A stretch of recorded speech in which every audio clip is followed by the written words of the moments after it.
Welcome back to another Tradesyncer tutorial. My name is Kejvi, and in this video, we're going to talk about the Cockpit, one of the most important tabs and features inside of Tradesyncer, where basically all of the action happens.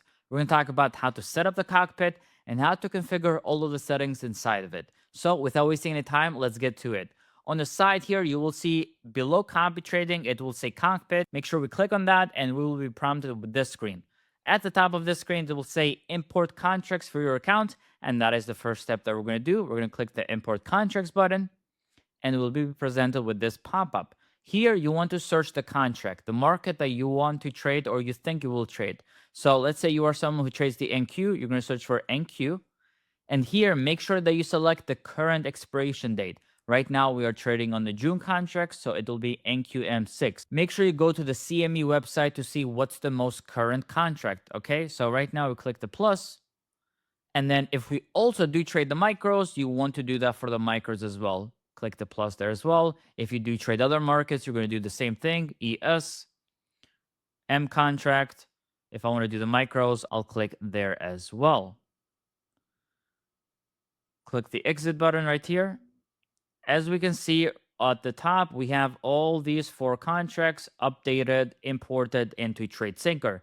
Now, you want to remember, this is something that you will be doing anytime you trade different markets and anytime the contracts are all over. So whenever the June contract expires, which is in June, you're going to go to contract and add the new contract, add the new expiration date. So don't forget to do this. Now, I've already used Tradesyncer, so all of my accounts got automatically imported here. But the next step for you would be to choose a leader account. So I can just click change leader for you guys just to see. So make sure you choose a leader account. This is the account that you'll be executing your trades, okay? So once you select your leader account, then you'll have the option to choose your follower accounts. You can either select them individually, like so, or you can click enable all at the top and you can enable all of those accounts to be copy traded. So whatever trades you take on your leader account, they get taken automatically on your other accounts as well. And that's what basically Tradesyncer does. Now, focusing a little bit here, what we have on these columns. Obviously, we have the ID of that account. We have the connection, basically the name that we gave these accounts, right, when we added the connections. We have the account name. We have the symbol, which we are selecting here, okay? We have the position, if we have an open position.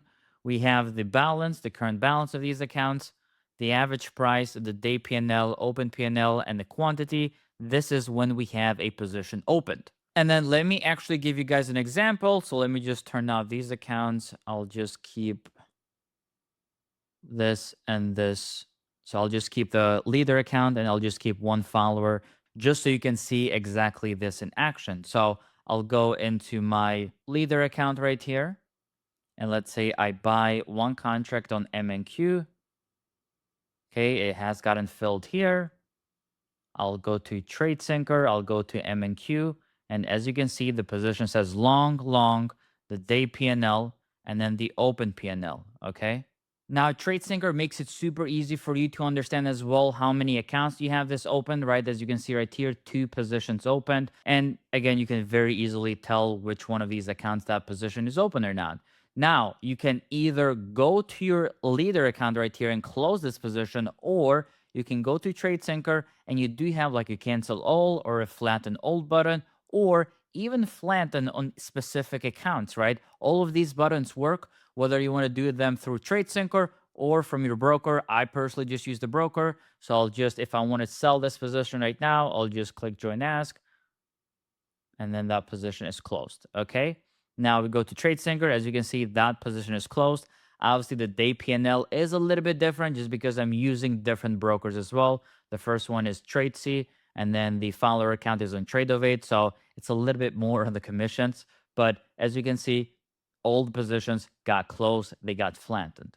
Now, as you can see, I have this cross turned on for a few of my accounts. What does this cross do? Well, Tradesyncer has this really interesting feature where, let's say we are selecting the M and Q here. If I choose this as cross, this turns into NQM6.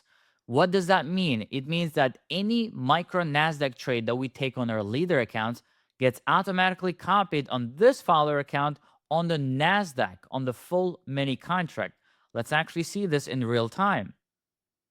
Right now, we are on the leader account, M&Q. I'm going to do the same thing. I'm going to join the bid right here. Going to wait for the order to get filled. Okay. And as you can see right now, it only shows us that our leader account has gotten filled. Why? Because we need to go to the other tab to see that we actually have a NASDAQ position running on this follower account. Okay? There are different tabs for each positions or for each market. So make sure you're not confused. If you are using the cross feature right here, this is the way that you will be having it displayed on Tradesyncer. And the same way that we did for the micro NASDAQ position, if we close this here, let's just wait for the order to get filled. Limit orders are a little bit slow here on Asian session. Okay, just got filled. Now if we go to Tradesyncer, we have gotten filled right here on the NASDAQ MNQ and the MNQ. We have no positions open. As you can see, that little notification tab at the top that says 2 positions running is not there anymore because all positions have gotten flattened. Now, next to this cross column, we also have the ratio column. What does the ratio do? So again, let's say on the first account, we are trading micro NASDAQ. If on the follower account, I put the ratio here as 2, and you can only put values between 1 and 100, and click save. What that does is any micro NASDAQ position that I open on my leader account, let's say I open 5 contracts, on my follower account, it will open 10 contracts. Okay, so it is a multiplier. Now, keep this in mind. Whenever you change these ratios, it will be for each specific market. So if I go to the NASDAQ here, that ratio is still 1. So don't think that, hey, I changed the ratio here. It will work for all markets the same way. No, it only works for the markets that you have the ratio as 2. So let's actually test this. We're going to go back to Tradesy. I'm going to open 1 contract. Let's just say sell here. On the other account, we need twice more. Okay, so it means that it needs to have 2 contracts. Let's see if it worked. Let's go here. Now, because we have the cross turned on and the ratio is 2, we need 2 NASDAQ contracts. As we can see, 2 quantity right here under NQM6. Okay, so the cross worked again and the ratio worked again. And if we just want to flatten all right here, that button worked just as great. Okay, so if we go back to Tradesy, this order has gotten filled. No pending orders can be seen here either, just because all positions have gotten flattened right out of Tradesyncer. Now, let's say we want to change all of that back. We go here to M&Q again. I don't want the cross anymore, and then I want the ratio back to 1. And you can also either click save if this is the only thing you want to save, or click set all if you want to change all of those to ones, which they were already ones, but just so you guys can see the functionality. Now, there's also a settings icon at the top right corner. So if we click on that, we have a few privacy options. So show balance. Okay, so we hide and show the balance if you ever want to screen share or take screenshots, and also the account name here. Okay, so show or hide the account name. Same thing if you ever want to, record a video of your Tradesyncer or share a screenshot just for privacy purposes. And then the last 2 features inside of the cockpit are going to be right here under trading controls, market execution, and follower protection. So market execution, which I have turned off personally, which is basically, let's say you are working with limit orders, just like you saw me work right now. As you saw, not all orders got filled right away. It took a while for them to get filled. So what market execution does, if this is turned on, what that does is, let's say you send a limit order on your leader account. That limit order will not go to your follower accounts until it gets filled.